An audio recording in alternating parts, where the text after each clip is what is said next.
కర్నూలు జిల్లా జీటీవీ స్వాగతం. ఎమ్మిగనూరు వ్యవసాయ కార్యాలయంపై ఏసీబీ దాడులు. ఏఈఓ నరసింహులు అనధికార వ్యక్తి మోహన్లను ఏసీబీ అధికారులు 30,000 లంచం తీసుకుంటుండగా పట్టుకున్నారు. కర్నూలు జిల్లా ఎమ్మిగనూరు అగ్రికల్చరల్ కార్యాలయంలో ఏసీబీ దాడులు. ఏఈఓ నరసింహులు అనాథరైజ్డ్ పర్సన్ మోహన్లను 30,000 లంచం తీసుకుంటుండగా పట్టుకున్న ఏసీబీ అధికారులు.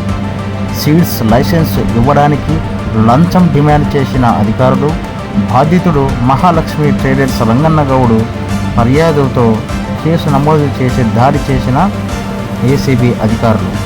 ఈ కార్యక్రమంలో ACB DSP Somanna, CI Krishnaiah, Raju, Prabhakar, సిబ్బంది తదితరులు పాల్గొన్నారు.